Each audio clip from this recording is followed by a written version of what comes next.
형제들아, 내 마음에 원하는 바와 하나님께 구하는 바는 이스라엘을 위함이니 곧 그들로 구원을 받게 함이라. 내가 증언하노니 그들이 하나님께 열심히 있으나 올바른 지식을 따른 것이 아니니라. 하나님의 의를 모르고 자기 의를 세우려고 힘써 하나님의 의에 복종하지 아니하였느니라. 그리스도는 모든 믿는 자에게 의를 이루기 위하여 율법의 마침이 되시니라. 모세가 기록하되 율법으로 말미암는 의를 행하는 사람은 그 의로 살리라 하였거니와, 믿음으로 말미암는 의는 이같이 말하되 네 마음에 누가 하늘에 올라가겠느냐 하지 말라 하니, 올라가겠느냐 함은 그리스도를 모셔 내리려는 것이요, 혹은 누가 무저갱에 내려가겠느냐 하지 말라 하니, 내려가겠느냐 함은 그리스도를 죽은 자 가운데서 모셔 올리려는 것이라. 그러면 무엇을 말하느냐? 말씀이 내게 가까워 내 입에 있으며 내 마음에 있다 하였으니 곧 우리가 전파하는 믿음의 말씀이라. 네가 만일 내 입으로 예수를 주로 시인하며 또 하나님께서 그를 죽은 자 가운데서 살리신 것을 네 마음에 믿으면 구원을 받으리라. 사람이 마음으로 믿어 의에 이르고 입으로 시인하여 구원에 이르느니라. 성경에 이르되 누구든지 그를 믿는 자는 부끄러움을 당하지 아니하리라 하니, 유대인이나 헬라인이나 차별이 없음이라. 한 분이신 주께서 모든 사람의 주가 되사 그를 부르는 모든 사람에게 부요하시도다. 누구든지 주의 이름을 부르는 자는 구원을 받으리라.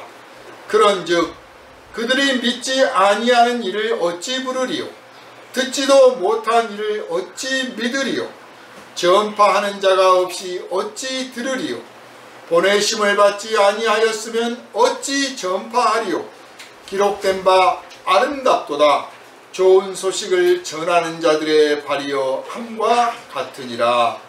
아멘. 이 시간은 믿음과 구원 그리고 고백이라는 제목으로 함께 은혜를 나누도록 하겠습니다. 기도합니다. 우리를 사랑하시는 아버지 하나님, 우리를 위하여 독생자를 내어주시고 예수 그리스도를 믿는 믿음 가운데서 우리를 하나님의 자녀로 택하여 주시니 감사드립니다.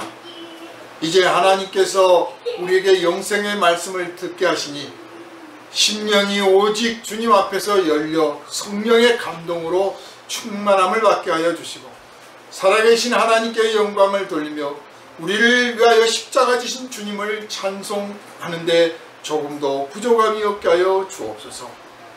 말씀 한 기절 한 기절이 심령 깊이 깨달아 새겨지게 하시고, 이 세상을 향하신 주님의 뜻을 온전히 깨달아 할 뿐만 아니라 우리가 순종하기를 다짐하게 하시고, 이 세상을 보는 눈이 열려서 하나님과 함께 세상에 나가 빛을 발하며 생명의 복음을 전하는데도 조금도 부족함이 없게 하여 주시옵소서.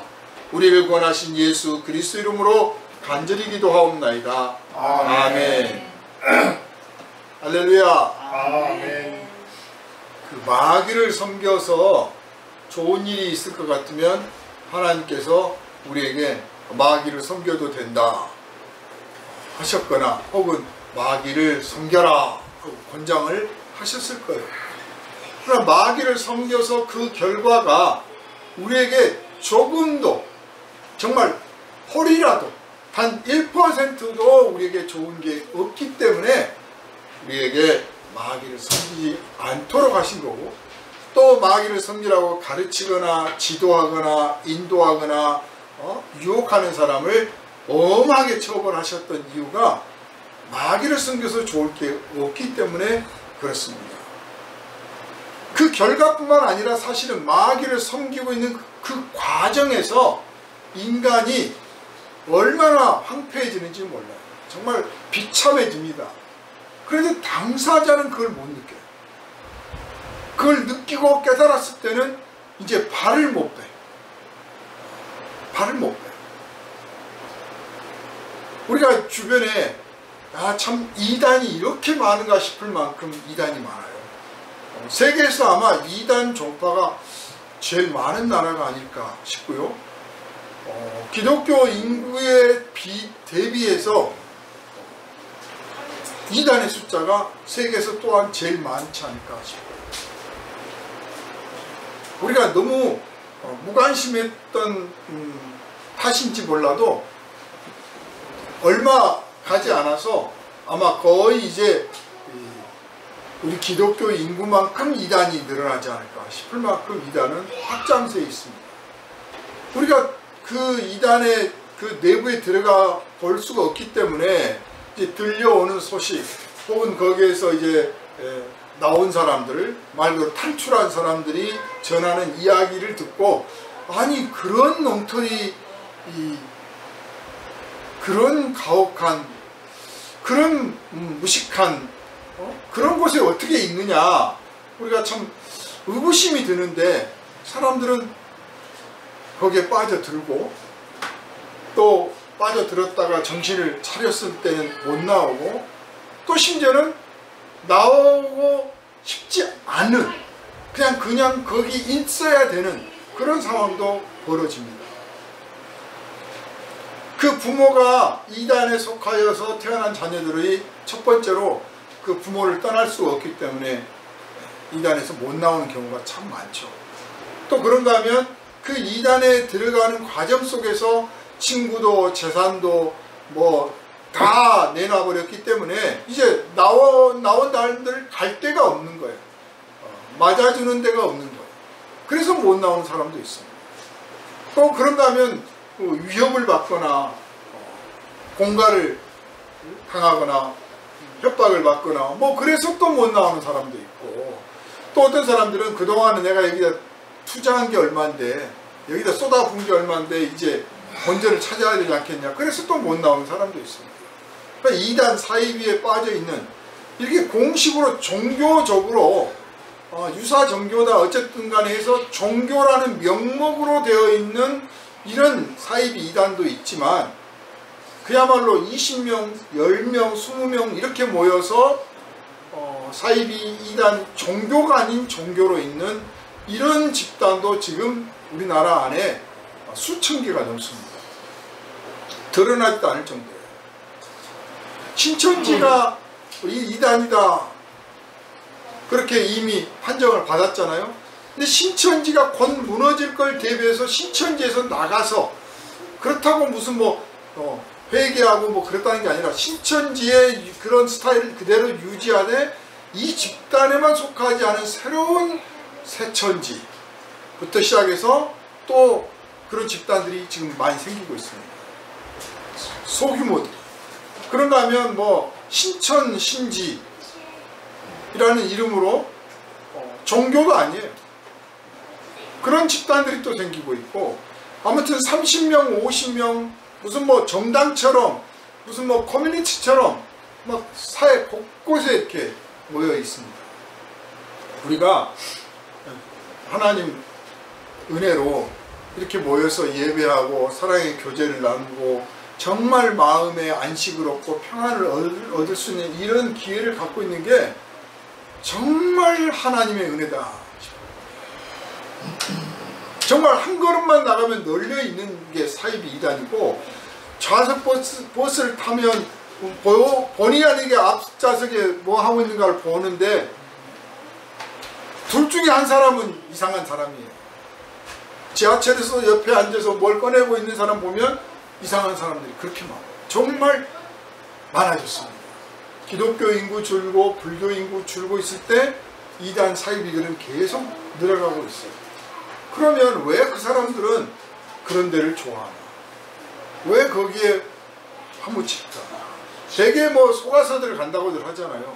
왜 속느냐? 알다시피 현대 사회라는 사회가 지극히 개인적인, 개인화된 사회예요. 개인화란 말은 고립됐다는 뜻입니다. 특히 한국 사회는 무척 고립되어 있어요. 심지어는 가족 간에도 고립되어 있어요. 밥 먹으러 아침 식사, 저녁 식사 하기 위해서 가족이 모였는데 다들 핸드폰 보고 있어. 그건 개인의 자유인 것처럼 보이지만 고립됐다는 뜻이에요. 같이 얼굴을 마주보면서 눈빛을 마주보면서 있는 시간 자체가 견딜 수 없을 만큼 그 짧은 시간이 못 견뎌지는 거예요. 그만큼 우리 스스로가 소외돼 있어요. 그런데 대표적으로 이제 신천지를 예를 들겠습니다. 관심을 보이고 개인에 맞춰서 그 사람에 맞춰서 아주 몇 사람이 동원돼서 이렇게 포섭한다고 그러잖아요. 그렇게 관심을 보여주니까 또 어떤 그런 관심 없이 또 어떤 이제 사이비 이단에 갔더니 거기는 막 강요를 하는 거예요. 사실 교회는 강요하지 않죠. 신앙 안에서 자유의지로 하게 돼 있는데 이상하게 소위 부흥된다고 하는 데는 막 강요가 많아요. 의무사항도 많고 하라는 게 그렇게 많아. 이단은 더 많아. 사이비는 더 많고. 그런데 우리 같으면 이 자유롭게 신앙생활 했던 사람은 그게 부담스럽고 지긋지긋하고 내가 왜 이렇게 얽매야 되냐 싶어서 안 갈 것 같은데 그 강요 받는 것이 싫으면서도 좋은 거예요. 왜냐하면 그만큼 고립화되어 있거든. 누군가 내게 말을 걸고 나에게 강요한다고 하는 게 부담스러운데 또한 동시에 그게 나한테 대한 관심이라고 착각을 하는 거고 나에 대한 기대가 있다고 착각을 하는 거고 나에게 대한 욕구가 있고 나를 믿어준다고 착각을 하게 만들어요. 그래서 빠져드는 거예요. 못 나와. 아침부터 저녁까지 직장도 버려야 되고 그렇게 얽어매는 게 많은데 그러면 그럴수록 이게 나에 대한 기대가 있다. 나를 믿어주고 있다. 나에 대한 관심이 있다. 이렇게 생각해요. 제가 만약 여러분에게 아침마다 전화해서 새벽기도 나오세요. 이번에 헌금이 이렇게 적습니까? 어쩌고 저쩌고 막 계속 전화하고 하면 막 짜증날 거예요. 기분 나쁘고. 아니 우리 목사님 돈밖에 몰라. 이렇게 새벽기도를 강요하고 저녁마다 공부하라고 그러고 이렇게 들들 볶냐? 나 이 교회 안 나가야겠다. 그러면서도 나와요. 왜냐? 나를 믿어주는 것 같거든. 나를 사랑하고 관심 있게 봐주는 것 같아. 거기다 말 한마디를 보태서 제가요 사랑하기 때문에 이렇게 하는 겁니다. 하나님께서 지금 기대를 크게 가지고 계세요. 이러면 그 자체가 부담스럽고 못마땅하면서도 거기에 매어든단 말이에요. 이게 이단에 빠지는 심리예요. 마귀에게 속해 가는 심리예요. 마귀가 그런 식이에요. 마귀가. 예수께서 제자들을 부르실 때나 그 예수를 따르는 무리들을 이끌고 가실 때 어디 강요하신 게 있어요. 무슨 억지가 어디 있습니까? 다 하고 싶은 대로 할 수 있는 대로 하고자 하는 마음이 있는 대로 갔단 말이에요. 아무도 강요를 안 했어. 그러나 본인이 내가 이걸 헌신하겠습니다. 내가 이 일에 좀 더 하겠습니다. 그러면 이런 걸 좀 더 배워라. 이런 정도의 기도를 좀 더 할 필요가 있다. 이런 식으로 해서 이제 인도해 주는 거죠. 이 점이 중요해요. 우리가 누군가를 지도하고 인도하는 것과 강요하고 복종시키는 것은 다르단 말이에요. 그런데 이게 구별하기가 참 어려워요. 하는 사람도 그렇고 받는 사람도 그래요. 내가 지금 강요를 받고 있고 억지로 맹종하기를 요구받고 있는데 그걸 내가 지도를 받고 있고 훈육을 받고 있다고 착각할 수도 있고 자신이 막 강요하고 맹종을 요구하고 따지지 말고 묻지도 말고 따지도 말고 시키는 대로 해 막 이렇게 하면서 그걸 좋은 신앙 가르친다고 착각할 수도 있어요. 이게 문제죠. 어쨌든 한국 사회는 이런 종교라고 하는 명목은 가질 수 있지만 하나님 보시기에 참으로 악한 이런 종교들이 널려 있습니다. 그럼 왜 이렇게 널려 있게 되었을까? 이게 바로 조선이 망하고 일제 치하를 겪고 한국전쟁을 겪으면서 사람들이 전부 심리가 마음이 망가지고 기존의 사랑과 기존의 도덕과 기존의 윤리 이런 체계가 다 무너진 데다가 거기에 이제 갑자기 돈만 벌면 된다.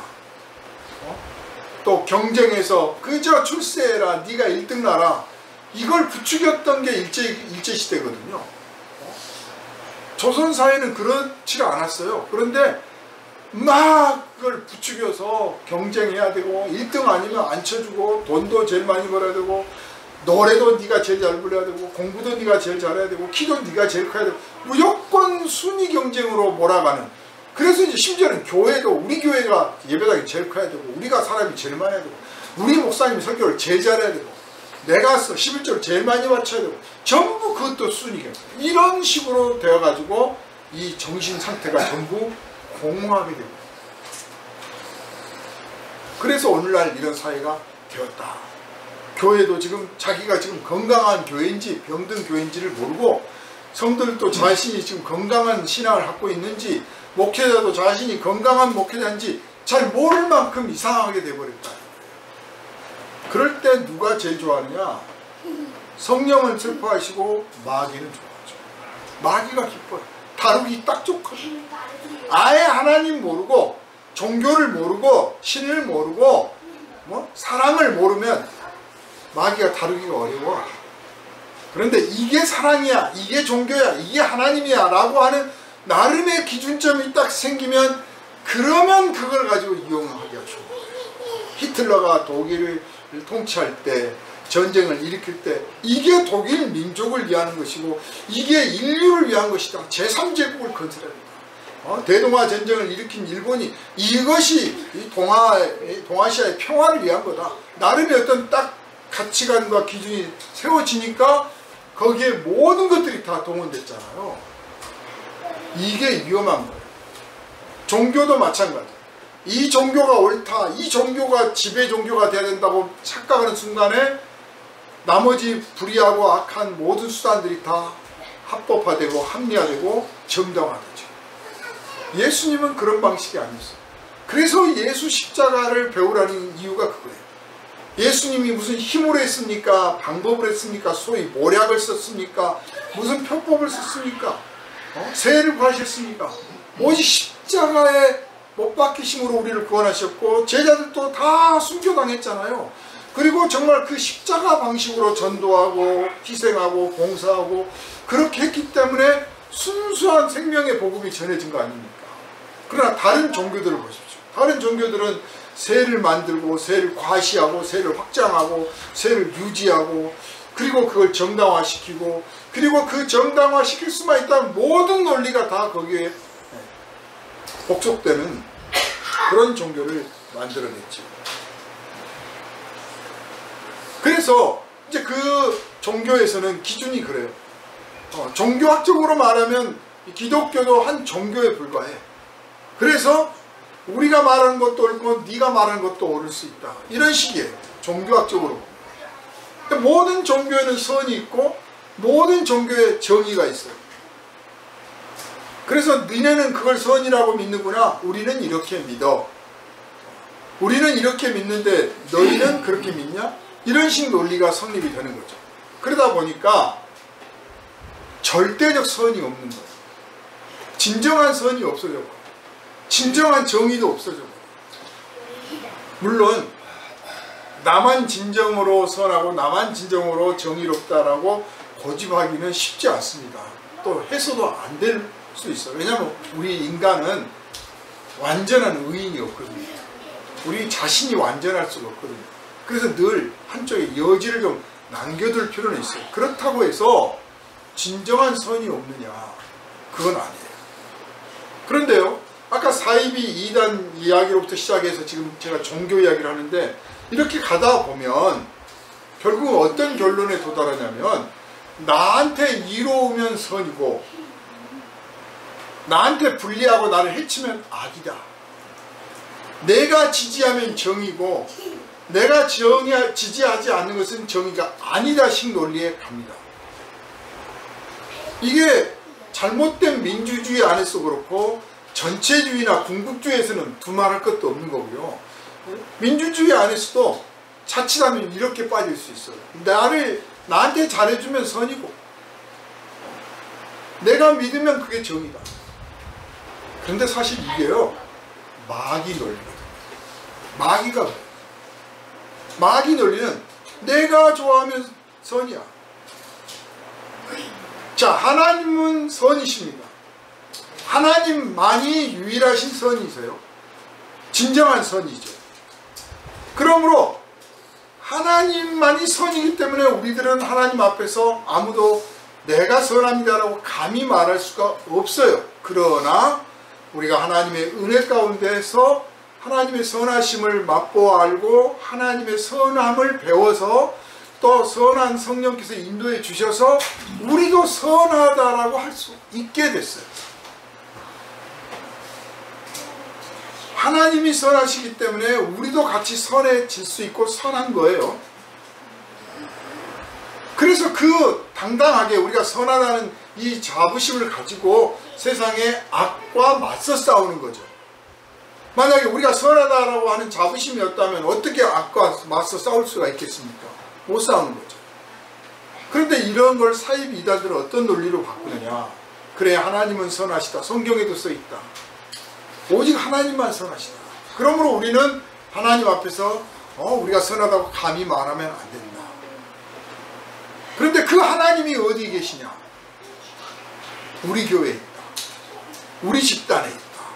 우리 종교 안에 있다. 우리가 믿는 경전 안에 있다. 우리가 깨달은 도리 안에 있다. 교리 안에 있다. 그러므로 우리가 선하다. 이렇게 되는 거예요. 그런데 우리 안에 있다. 하나님이 선하시다라고 하는 논리는, 그 말은 맞아. 그런데 그 하나님이 누구냐야. 그 하나님이 그런데 자기들이 알고 보면 자기들 교주고 결국은 자기들한테 유리한 건 선이고 자기들한테 불리한 건 악이다가 되는 거죠. 그래서 여기 한번 사로잡히면요,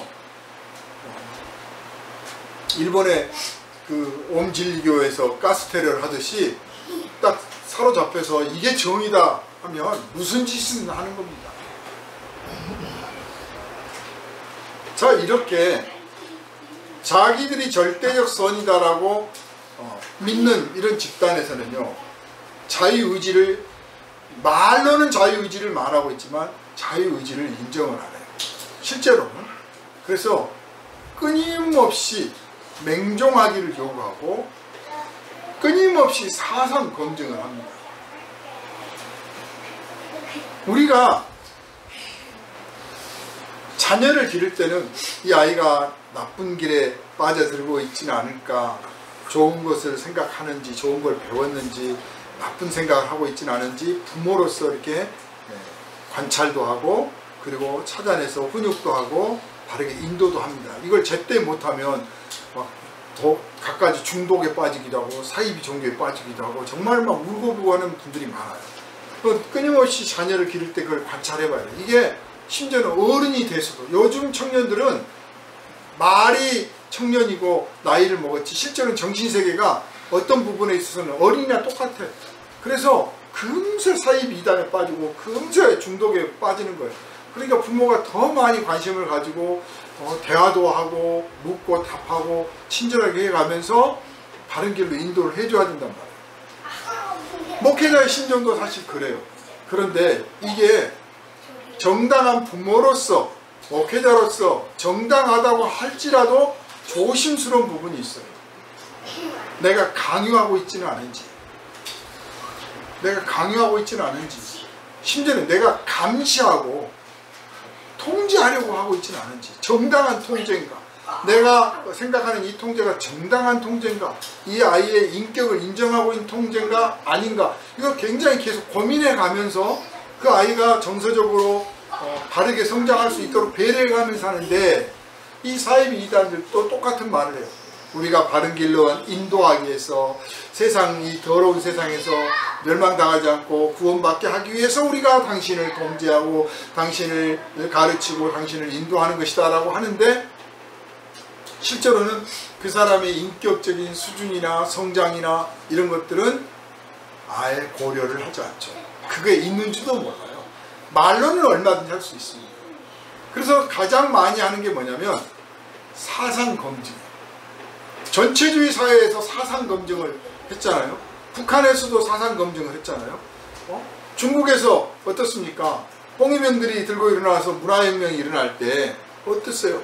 심지어는 자기 부모 끌어다가 비판한 놈도 있고, 자기 가르쳐주는 은사님, 교수님들 끌어다가 사상 비판하고 막 처벌해야 된다고 모욕을 주고 그랬던 일도 있고, 북한에서도 김일성이 집권해가지고 어땠습니까? 자기 부모 고발하고 밀고하고 동네 그 마을 그 회의에서 모여가지고 일어서가지고 우리 어머니는 우리 아버지는 지난번에 뭐 한숨을 쉬었습니다. 위대하신 수령님 사진을 보면서 눈살을 찌푸렸습니다. 뭐 별 고발을 다 해가지고 막 처벌을 받고 심지어는 죽임을 당하고. 뭐 과거에 그런 일은 더 많았죠. 이게 이제 전체주의 사회에서 얼마든지 일어나는데, 사이비 이단들은 공통점이 뭐냐? 전체주의 사회. 그 작은 집단에서 전체주의. 전체주의란 뭐냐? 전체를 위해서 하나가 희생돼도, 소수는 희생돼도 된다. 모두가 하나의 사상으로, 하나의 정신으로 통일돼야 되고, 모두가 공동의 이익을 위해서 자기의 이익을 버려야 된다. 그런데 그걸 진짜로 누리고 있는 소수가 있어요. 알고 보면 북한도 그렇고 소련도, 옛날 소련도 그렇고 러시아도 그렇고 그렇잖아요. 그 전체주의에 해놓으면, 만들어 놓으면 실제로 거기서 나오는 권력과 부와 명예 이런 것들을 누리고 있는 소수가 있는데, 왜 그들은 비판을 안 하느냐? 비판을 감히 못하는 것이 첫 번째고, 두 번째는 그들은 우리들의 지도자이기 때문에 그런 대접을 받아야 합니다. 이런 황당한 논리를 펼쳐요. 사이비 종교에서도 그래요. 그래서 사상 검증을 합니다. 이거 우리가 정신 차려야 됩니다. 무당이 이제 그 신을 받으면 내림굿을 하고, 내림굿 한 다음에, 내림굿도 절차가 복잡해요. 제가 무슨 뭐 무당 전파일이 아니라서 그걸 뭐 장황하게 설명할 건 아니지만, 굉장한 다양한 절차를 겪는데, 그게 알고 보면 검증 과정이에요. 네가 진짜 신을 받으려고 하느냐를 검증하고, 두 번째로는 네가 진짜 신을 받았느냐를 검증. 이 두 가지를 계속 검증하고, 그 과정을 통해서 의심을 풀어낼 뿐만 아니라 주변에 있는 사람들한테, 또 한편으로 당사자한테 내가 이렇게 되었다라고 하는 일종의 자부심을 갖게 만들어요. 소속감도 갖게 만들어요. 이게 이제 얽혀있죠. 우리 하나님을 믿는 예수 그리스도 안에 있는 신앙은 이게 아니에요. 그런데 잘못 배운 사람들이, 잘못 알고 있는 사람들이 이런 방식으로 자꾸 하려고 하니까 이게 문제인 거예요. 그런데 사람들은 거기에 빠져서 못 벗어나니까, 그래서 지금 오늘 이 말씀을 드리는 거예요. 무당이 이제 구슬에서 신을 받았다 싶으면 왜 그렇죠? 작두를 갈아가지고 시퍼렇게 갈아가지고 작두 올라타는 거예요. 작두 올라타게. 그냥 면도칼 위에 어떻게 씁니까 사람이? 그런데 이제 그걸 섰다는 거 가지고 본인도 내가 이런 날선 작두에 올라섰다라고 하는 데에서 자부심을 느끼고, 내가 틀림없이 이 신만 의지하면, 자기가 받아들인 이 신만, 귀신만 의지하면 자기는 이제 무사하고 안전하고 앞날이 열렸다라고 하는 확신을 갖게 만들고, 그 귀신은 네가 내 말대로 하느냐, 네가 내가 시킨 대로 죽으라면 죽는 신용까지 하는지 내가 보겠다 했는데, 진짜 작두를 딱 올라타니까 이제 너는 내 편이다, 내 것이다. 그래서 서로 이제 소위 묵계가 이루어지는 거죠. 자, 아브라함이 하나님을 만났을 때, 하나님께서 아브라함의 믿음을 인정하셨을 때 작두 타라고 했습니까? 안 그러시잖아요. 재물 하나 바치고 따지고 보면 금액으로 쳐도 얼마 안 되는 거예요. 그런데 재물 바치라고 하시고, 그 재물도 무슨 그거 하나님이 그걸 잡수시러 간 게 아니고, 그 피 흘림을 통해서 아브라함과 그 조상의 그 물려받은 죄부터 시작해서 그 장차 이어받을 이 자손들에게 죄가 끊이지 않을 것을 하나님이 아시고, 그 죄사함이란 무엇인가를 가르치기 위해서, 맹세란 무엇인가, 죄란 죽는 것과 같고, 죄에서 산다는 것은 누군가가 죽어야 된다고 하는 것을 보여주시기 위해서 이 제사를 하게 하신 거랍니다. 그래서 그거를 하나님 앞에서 했고, 또 저 하늘을 봐라, 네 후손을 저 하늘의 별처럼 많게 하리라. 뭐 돈이 들어갔습니까? 무슨 작두를 탔습니까? 하나님께서 말씀하시니까 아브라함이 네 맞습니다, 하나님이 그렇게 말씀하시니 제가 믿습니다. 제가 나이가 지금 몇입니까? 그렇게 반문하지 않고 하나님이 제 자손을 그렇게 많이 주신다고 하면 내가 나이가 1000살이 될지라도 그렇게 될 줄 믿습니다 하고 믿음으로 고백했더니 하나님께서 인정해 주셨어요. 그래서 약속이 성립이 된 거예요. 그런데 마귀는 그렇지 않아요. 우리가 사람이 마귀 심보를 가지면 사람을 누군가를 믿을 때 뭔가 해야 돼. 그냥은 못 믿어. 요즘도 그런지 모르는데요, 제가 어렸을 때 보면 친구 형들, 형 친구들 뭐 이런 사람들이 뭐 누구 이제 좋아하게 돼가지고 남녀간에 청춘 좋아하잖아요. 그러면 이제 그때 중학생, 고등학생, 뭐 대학생들이 있던데 뭐 혈서를 써가지고 들어와요. 혈서. 서로 사랑한다. 우리 나 그 사람들 결혼해 잘 살고 있는지 모르겠어. 혈서들을 써. 그런 의식을 통해서 우리의 사랑을 확증하고 맹세하고, 그리고 그것을 통해서 너는 내 것이고 나는 네 것이고 막 그랬는데 진짜 그러냐는 거지. 그런 행위 자체가 사실 난 너 못 믿겠다예요. 그래서 하나님 앞에 맹세하지 마라. 하늘로도 맹세하지 말고 땅으로도 맹세하지 마. 맹세한다고 하는 것 자체가 의심을 전제하고 있다는 거예요. 정말 내가 하나님께 순종하기로 했다면 맹세할 거 없이 그냥 하면 돼요. 하나님 저 맹세합니다. 제가 언젠가도 말씀드렸는데 목사님 저 평생 새벽기도 안 빠질 겁니다. 나도 그런 약속 못합니다 그랬던 거예요. 근데 그거 저한테 약속을 하더라고. 지금도 하고 있는지 모르겠어요. 어린 턱도 없는 이야기예요. 그냥 좋으면 좋습디다. 새벽에 나가서 기도하니 너무 좋습디다. 할 수만 있다면 제가 평생 안 빠뜨리고 싶습니다. 이러면 얼마나 좋아. 맹세합니다. 이게 의심이 전제되어 있죠. 이게 사실 마귀가 건드리는 거예요. 성령이 하는 방식이 아닌 거예요. 여러분, 성령이 여러분의 마음을 터치할 때와 마귀가 터치할 때가 달라요. 마귀가 던지는 생각은 그런 의심, 불신, 충성스럽지 못한 이런 것들을 깔고 시작하는 거고, 성령은 믿어주세요. 사랑하시고 믿어주시고, 그래 너의 모자람을 내가 안다. 너의 의심이 많음을 내가 안다. 너의 게으름을 안다. 그래도 내가 너를 믿어주마. 해봐라. 이런, 이게 방법이 달라. 방향도 다르고. 그래 작두만 탑니까? 또 작두를 갈아가지고 혓바닥을 갖다 툭 문진 거야. 그런데 혀가 안 잘라진다는 거야. 또 막 판사도 막 이렇게. 신기하죠? 보면 와 다들 막 가서 만지고 울고 물고 막 드디어 신을 받았군요. 본인도 막 울어. 내가 드디어 이 귀신을 완전히 의지하게 됐구나. 여러분, 전도할 때 진짜 마귀에 사로잡힌 사람, 진짜 무당들 막 이런 사람들 전도할 때 예수 믿으세요, 안 믿으면 지옥 가, 이런 말 한마디도 되는 게 아니에요.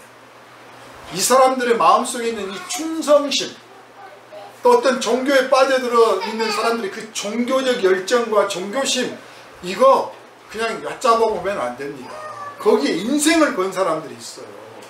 응? 평생을 건 사람들이 있습니다. 북한에서 간첩선 타고 와가지고 잡혔던 간첩들 있잖아요. 꽤 많은 사람들이 이제 재판을 받았는데, 그 중에서 나는 만세 부르고 대한민국으로 전향하겠다, 이런 사람들은, 김신조 같은 분들은 이제 전향을 해서 정착하게 하죠. 근데 나는 못하겠다. 왜? 김일성이가 좋아서. 김일성이가 좋아서 그럴 수도 있죠. 그렇지만 거기에 북에 남겨두고 온 처자식이 있는데 내가 여기서 사상이 변하면 어떤 불이익을 당할지 모르니까 난 끝까지 여기서 지키겠다. 또 붙잡혀가지고 계속 감옥에만 있었으니 뭐 세상이 어떻게 돌아가는지도 모르잖아요. 나는 끝까지 남겠다. 그래가지고 결국은 전향을 안 한 사람들이 예전에 보면 무기수들, 장기 모욕수를 20년, 30년 교도소에 있었던 사람도 있어요. 그러다가 이제 양심의 자유, 종교의 자유, 양심의 자유가 헌법에 보장되어 있잖아요. 그래서 강제로 전향을 하지 않았기 때문에 구속을 시킨다고 하는 것은 헌법에 어긋난다. 그래서 이제 헌법재판소에서 판결을 내렸죠. 그것에 의해서 이제 석방을 시켜줬어요. 그때가 노태우 대통령 때 이제 석방을 시켜줬어요. 17년, 20년, 30년 막 이런 사람. 그런 사람들 가운데서 남북 간에 이제 대화가 좀 되니까 전향 안 한 사람들을 이제 일부러 올려보냈죠. 그때 한 20명 정도 가까이 갔던 것 같아요. 제 기억에 뉴스에 나왔어요. 그럼으로써 우리는 양심의 자유가 있고 사상 언론의 자유가 있다. 이걸 우리는 보여준 셈이 되는 거고 자랑스럽게 하는 거죠. 사실 그렇게 우리가 좋아하는 민주주의와 자유를 반대하는 사람들 우리 사이에 굳이 놔둘 필요가 없잖아요. 좋아한다는데 거기 가라고 하면 되는 거지. 여기서 뭐 괴롭혀가면서 핍박해가면서 놔둘 필요 뭐 있어요. 사상은 강요할 수 없는 거거든.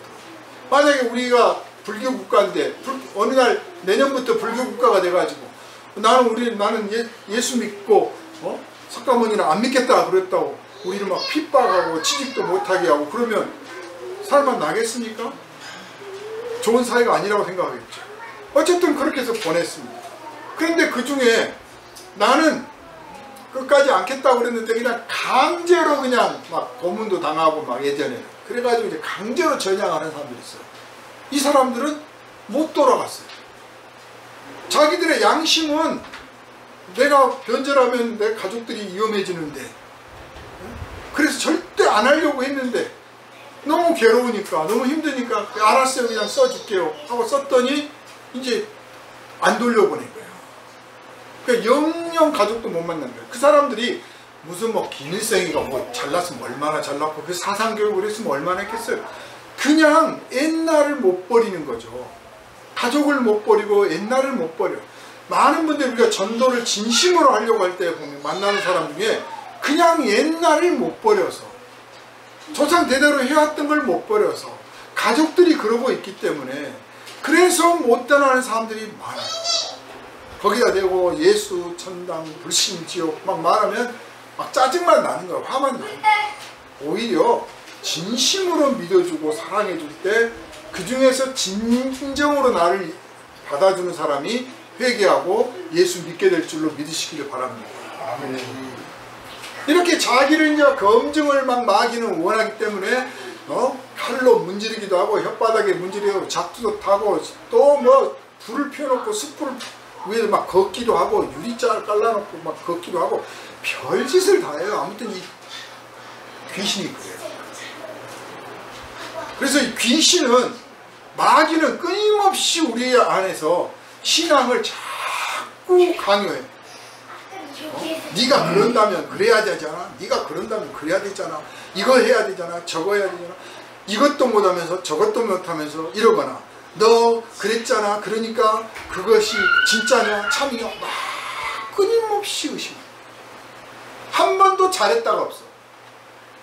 어쩌다 한 번씩은 잘했다 하겠죠. 헌금 바칠 때 잘했다 그러지. 근데 성령은 안 그러세요. 네가 나를 사랑하려고 하는 걸 내가 안다. 성경 보십시오. 하나님이 먼저 우리를 사랑하셨다니까요. 하나님이 먼저 우리를 아셨어요.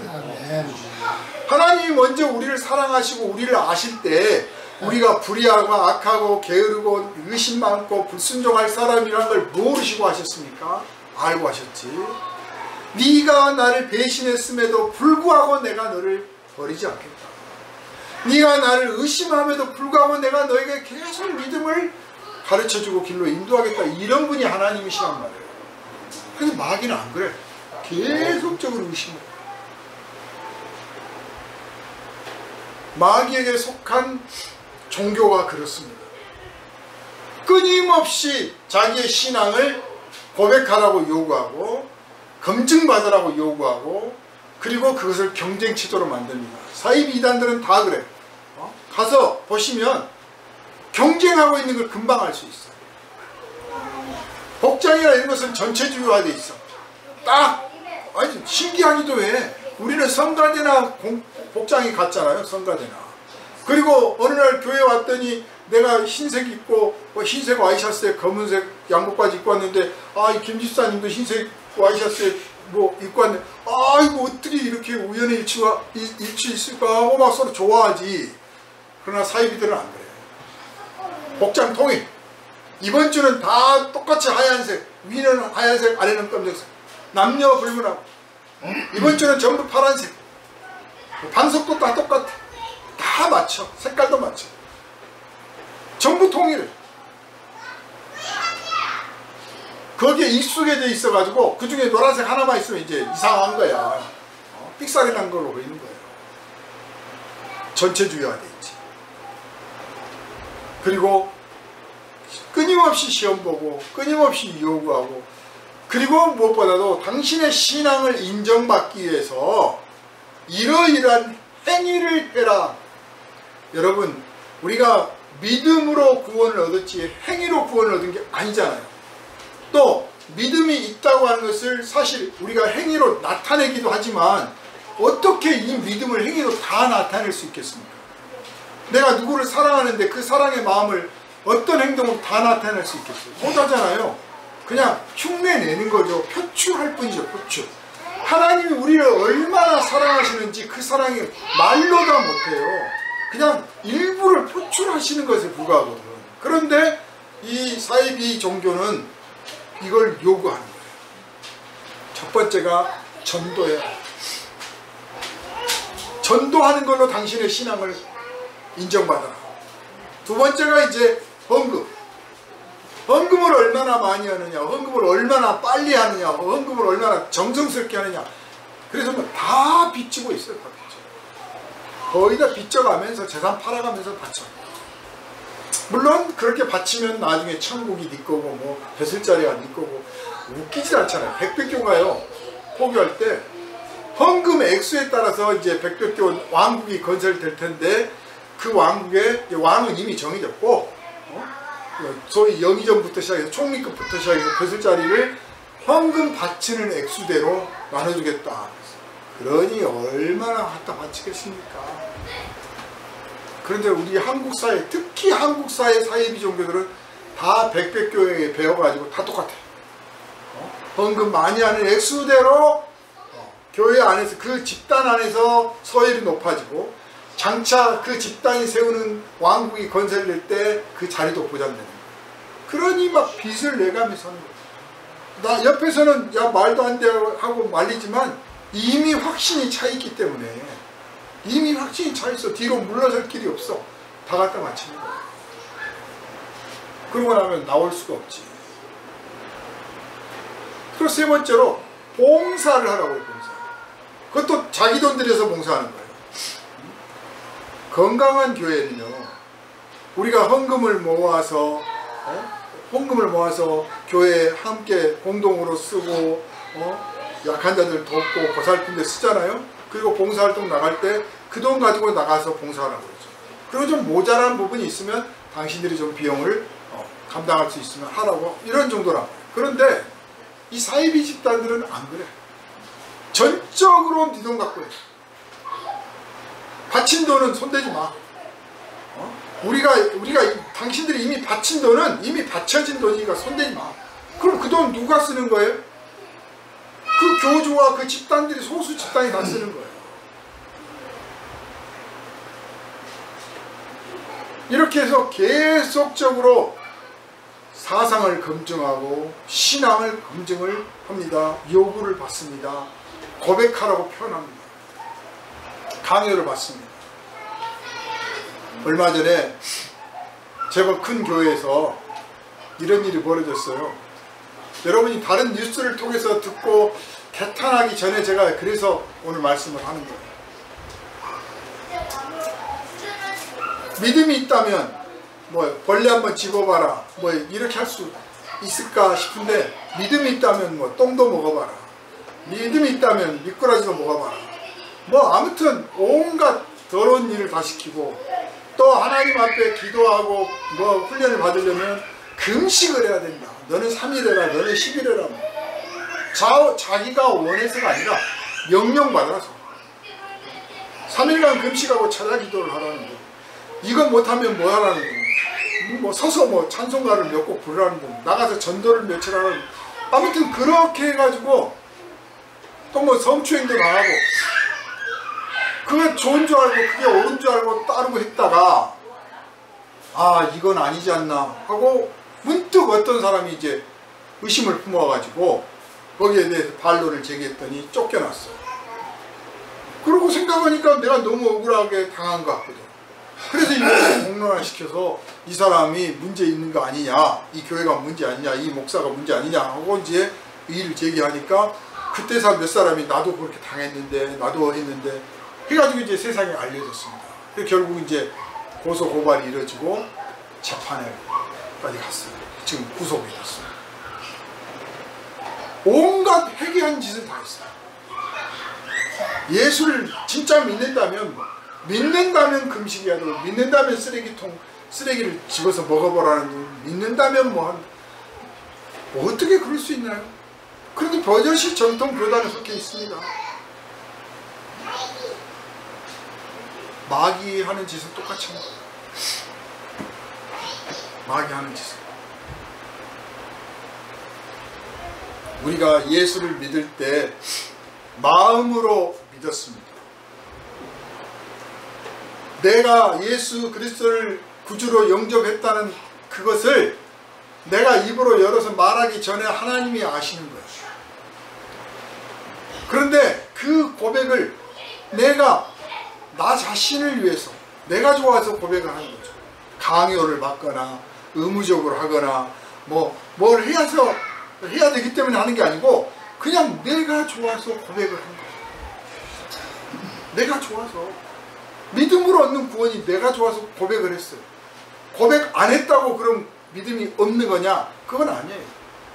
제가 여러분한테 막 믿음 있느냐고 묻지 않잖아요. 왜냐? 그걸 꼭 나한테 말씀하셔야 내가 아는 것도 아니고 내가 알아야 될 필요도 없어요. 여러분이 고백해주면 저는 듣고 고백한 만큼 내가 어떻게 인도하고 어떻게 지도하고 어떻게 도울 것인가 하는 거죠. 뭐 아무 말 안 하면 말하기 싫은가 보다 묻지도 않아. 제가 바보이고 게을러서가 아니라 여러분의 인격 한 사람 한 사람의 인격을 존중하고 인정하고 성령께서 인도해 주실 것을 믿기 때문에 제 간섭을 적당한 선을 유지하려고 하는 거죠. 그러나 사입 이단들은 이 적당한 선이 아니야. 거의 맹종하기를 요구하는 거죠. 그래서 그 말도 안 되는 행동들을 하라고 했는데 이게 사입 이단에서 그러면 그런가 보다 내 그럴 줄 알았지 그랬는데 이 정통 교단이라는 데서 이런 일이 벌어졌단 말이에요. 근데 알고 보니까 이런 교회가 많은 거예요. 지금 많아. 그래서 야 심각하구나, 심각한 상황이 벌어졌구나. 한국 교회가 성령을 떠나서 성령을 의지하고 성령께 순종하는 게 아니라 성령의 자리에 인간의 욕심과 야망과 인간의 어리석음이 인간스러운 지식이 들어가 있질 않나, 심지어 사탄의 계략이 들어가 있는, 마귀의 영이 들어가 있는 자리를 차지하고 있는 그런 가르침을 받고 있는 곳이 되어가고 있는 것도 지금 생기고 있구나, 이 생각이 드니까 너무 걱정스럽습니다. 그래서 이 말씀을 여러분에게 해드려야겠다. 중세시대 때 신본주의라고 하면서 막 갖가지 종교 행사, 의식 절차를 만들고 신에게 바쳐야 된다고 얼마나 인간을 들들 볶았습니까? 맹종을 했잖아요. 그런데 그게 신본주의가 아니었잖아요. 말은 신본주의지. 신본주의가 아니라 그 지배층에 있는 누군가를 위한 명분만 신본주의였던 거예요. 그래서 그 반발로 나온 게 인본주의죠. 휴머니즘. 그래서 인본주의 하다 보니까 무조건 인간이 옳다야. 내가 기준이야. 이제 이 하나님은 좋은 하나님인가, 이 하나님은 나쁜 하나님인가. 참 웃기지도 않은 이야기죠. 내가 하나님 감별사가 돼가지고 이 하나님은 좋은가, 이 하나님은 나쁜가 까지 되게 됐어요. 그러나 진정한 하나님은 인간의 판단을 받지 않으시는 분이죠. 진짜 휴머니즘은 사실 신본주의가 포함된 거예요. 즉 하나님 보시기에 아름다운 삶을 사는 것, 거룩한 삶을 사는 것. 예수께서 우리에게 가르치는 게 뭡니까? 거룩하게 살아라잖아요.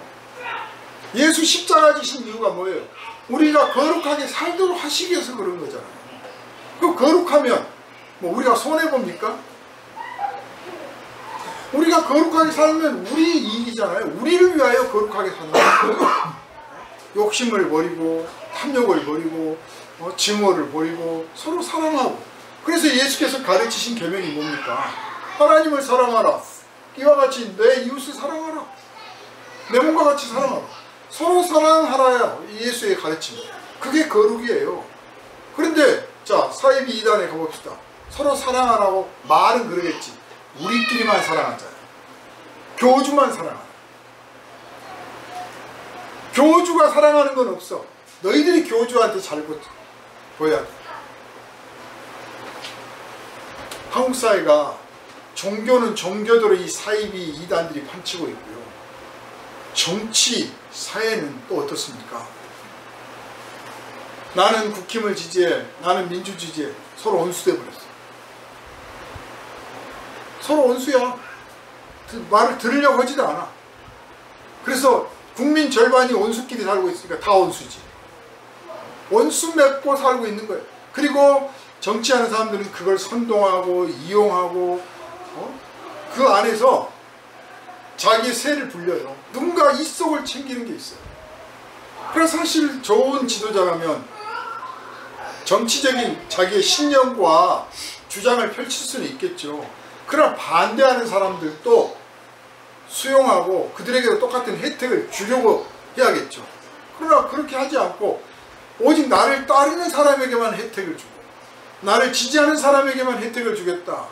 그 사람만이 옳다. 만약 이렇게 돼버린다면 사이비 이단들과 다를 바가 없죠. 지금 한국 사회는 정치, 종교, 사회가 아주 극심한 대립으로 가고 있습니다. 이 대립 국면 뒤에는 누가 있습니까? 마귀가 있는 거예요. 마귀가 선동을 하고 있는 거죠. 교회는 정신을 차리고 우리 성도들은 정신 차려서 나와 정치적인 견해와 사상과 주의가 다를지라도 참고 들어줄 수도 있어야 되고 넌지시 가르쳐줄 수 있어야 되고 그 사람의 권리도 보장해 줄 줄 알 만큼 성숙해져야 됩니다. 그걸 내가 못 해내면 그러면 대적관계로 갑니다. 그걸 못 참아내면 원수를 맺게 되는 거예요. 그러면 사회가 결국 내가 원하는 진짜 하나님이 좋아하시는 내가 옳다고 하는 것을 입증하는 사회가 되고 있는 게 아니라 망하는 사회가 되는 거죠. 사랑하는 여러분, 고백은 감사해서 나와야 됩니다. 기뻐서 나와야 돼요. 순종해서 나와야 돼요. 사랑의 고백이어야 돼요. 사랑하는 마음으로 고백이 나와야지. 강요된 마음으로 또는 현혹된 소위 그 도취돼 가지고 열광에 빠져서 사로잡혀서 나오는 고백은 바람직한 것이 아니고 위험한 것입니다.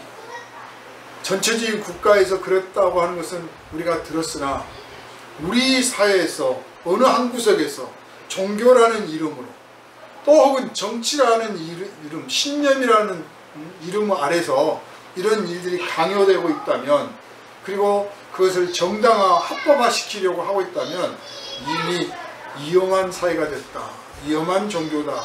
라고 하는 것을 우리가 분별해낼 수 있어야겠습니다. 이럴 때일수록 우리가 깨어 있어야 되고 우리에게 그런 요구가 다가올 때 단호하게 거절하고 당당하게 맞서고 진실한 신앙 속에서 진실한 사랑 속에서 그들에게 하나님의 거룩하신 뜻을 담대하게 말할 수 있는 용기 있는 성도들 되시기를 주님의 이름으로 축원합니다. 기도합니다. 거룩하신 주님, 마귀는 끊임없이 자기를 얼마나 믿는지 내보이라고 요구합니다. 하나님은 그렇지 아니하신데 이 땅에 사이비 이단은 물론이고 많은 교회에서 이 마귀처럼 그릇된 행동들을 하고 있고 이걸 교육한다고 하는 모습들을 봤습니다. 그리고 마침내 그 골맞은 것들이 터져서 말도 안 되는 짓을 저지르고 그것을 가지고 믿음을 입증해 보였던 모습들이 세상에 알려지면서 부끄럽기 짝이 없는 결과가 드러났습니다. 주님, 정말 성령의 인도하심을 따르는 것이 무엇인지 우리가 바르게 배우게 하시고 성령의 음성을 바르게 듣게 하여 주셔서 성령께 순종함으로써 우리 삶의 거룩함이 온전히 이루어지고 삶의 기쁨과 감사가 넘침으로 예수 믿는 믿음의 기쁨을 고백하는 성도들을 이 땅에 늘어나게 하여 주시고 이 일에 우리 교회가 앞장서게 하여 주시옵소서. 우리를 원하신 예수님 이름으로 간절히 기도하옵나이다. 아멘. 할렐루야. 아멘. 314장 찬송 드리겠습니다.